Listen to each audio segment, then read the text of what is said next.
Hey guys, last time, if you were here on Sunday, we started learning a little bit more about our purpose. And I gave you the challenge to read the entire book of Esther. Don't worry, it's only 10 chapters, and chapter 10 is like 5 sentences, 5 verses.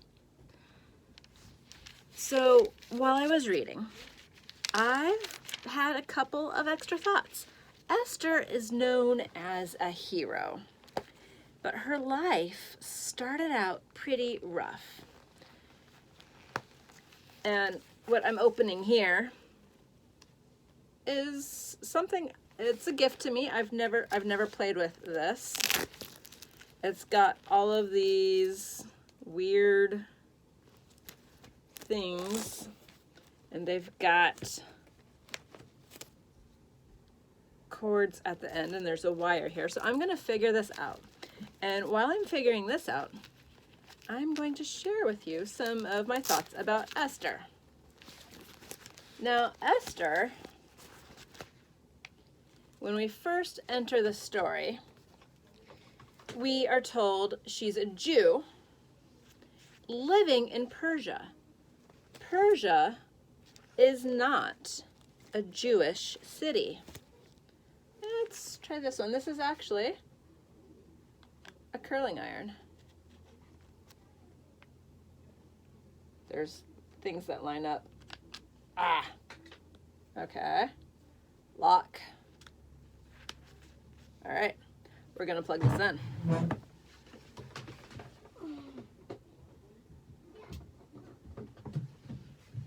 Back with ya.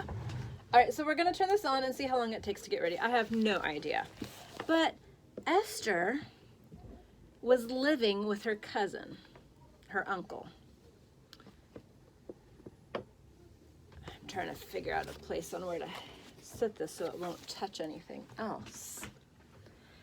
And the king of that time is a little bit crazy. He had a wife, and he decided he was going to throw a party. And he decided to have his wife summoned to him. See, she was throwing her own party. I'm assuming it's because, you know, the men and the women didn't really associate with each other at that time. I don't exactly know why. But it says here, for a full 180 days, the king displayed the wealth of his kingdom. And when those days were over, he had a party. Now, this is not just any kind of party. This was a party that lasted 7 days. And it says he was quite...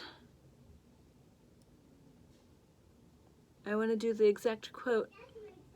Anyhow, he'd drinking a lot of wine. Now, wine isn't something that my family really drinks a lot. We had it every once in a while, or the grown-ups did.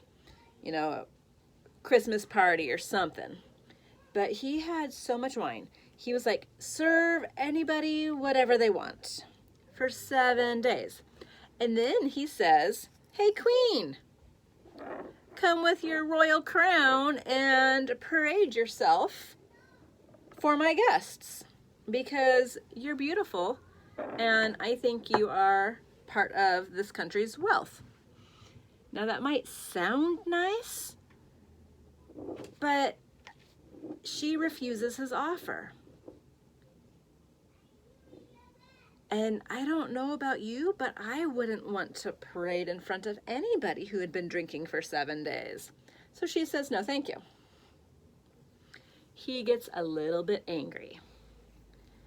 So angry that he asks his advisors, oh, there's like a special glove here, which maybe I wear it with this hand. I don't know. I don't do this beauty stuff. No, because then I'd have to wear it with this hand. Beauty. Queen Queen V. He was in high spirits, ordered her to come to him. Vashti said no. And it was customary for the king to, talk with his officials like, hey, can I... Ooh, that's hot. That got hot really quick. I wasn't expecting that. What can I do in this situation? The queen totally ignored my command. This isn't cool.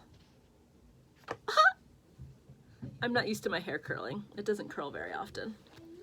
1, it takes way too long to do so. 2, it's just really, really flat. I probably don't want to twist it as I'm doing that. But anyhow. And the edict goes out. He's in a fit of drunken rage, and he says, she can never enter my presence again. And then he asks his buddies, what should we do about that? If word gets out that the queen is allowed to say no, what are all the other women in the country going to do? This is going to be a national disaster. The women are going to start thinking for themselves. Heaven forbid, right?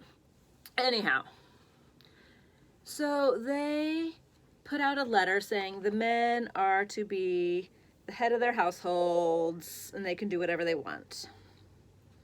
Yeah, I think that's supposed to be flat, but I don't know how to do it flat. Let's try that again.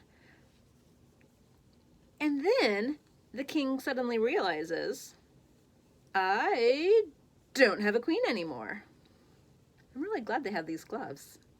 I would have burnt myself a lot by now. I need a queen. I don't think it was necessarily for companionship, although he might have been lonely and just wanted a friend. He had people paid to be friends, I'm sure. And so he sends his officials out on a hunt to find the most beautiful women they can. Young women who've never been married. And they take them back to the castle. It doesn't tell us if the women actually get a choice in this matter. So I'm kind of thinking it's like a kidnapping. Hey, you're pretty, get in the van, we're going to the king's house. Once all of these pretty women get there, they go through 12 months of beauty treatments. It talks about that, I can't flip the page right now, it talks about that in like chapter 2 or 3. 6 months of oils and 6 months of perfumes.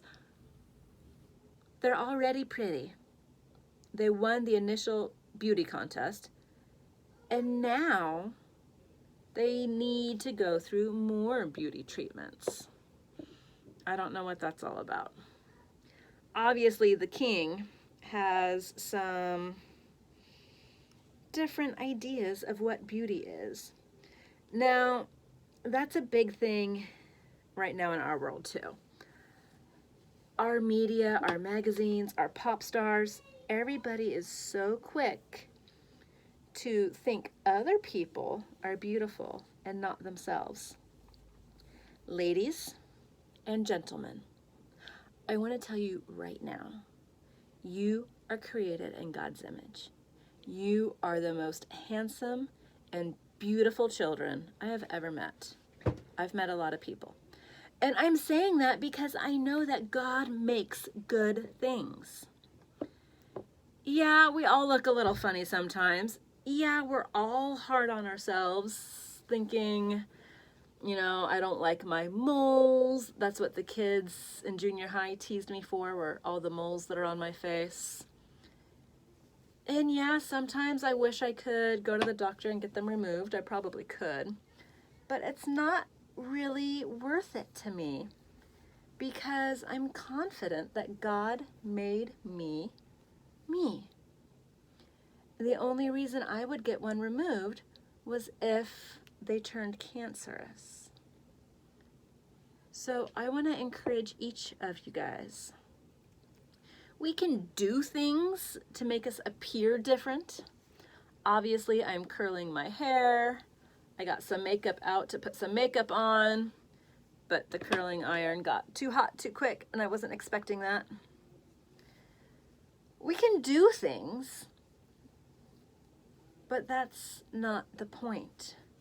God made you who you are, and you are created with a purpose. God isn't so much concerned about how you look on the outside. He's more concerned with what you look like on the inside. And at this point in the story, I think Esther, she wins the contest eventually. She's named queen, but she shows a lot of wisdom. She relies on the servants that are helping them through this time to give her advice, and she listens to the advice that she's given throughout the story. I can imagine she was scared to death when Mordecai says, hey, you got to step up for us. Go see the king. She knew how angry the king could get. She knew his mood swings. She knew his absolute power. And she tells Mordecai, if I do this and he's not happy, I am a dead woman. Mordecai goes, yeah, but if you don't do it, we're all dead. Our country, our world, we're going through times that are really pretty crazy and unprecedented. This is all new to us. And I'm sure that you guys were created right now for such a time as this. You were created to show love to your friends. Excuse me, I had some hiccups there. You were created to shine God's hope and light into a world that's really dark right now. A world that's afraid. Each political party is afraid of the other. Each party thinks they're the right one and the other one is wrong. And it's really funny. If you read some of the prayers that they read, like, it's the same prayer. They just mean exactly the opposite thing because we're in such a mess right now. So, know this. You don't need a lot of extra beauty treatments or hairstyling or makeup to shine. You just need to be you. The person God created. The person whom God loves. You need to be you, and you get to do the things that you were called to do in your own unique way. Have a great week. I will see you guys tomorrow at church. And I am praying for you every day. Have fun, and I will see you later. Bye. Now I have to switch hands to turn it off because I don't think the gloves would work for that. That's kind of weird. Anyhow, love you bunches. Have a great week.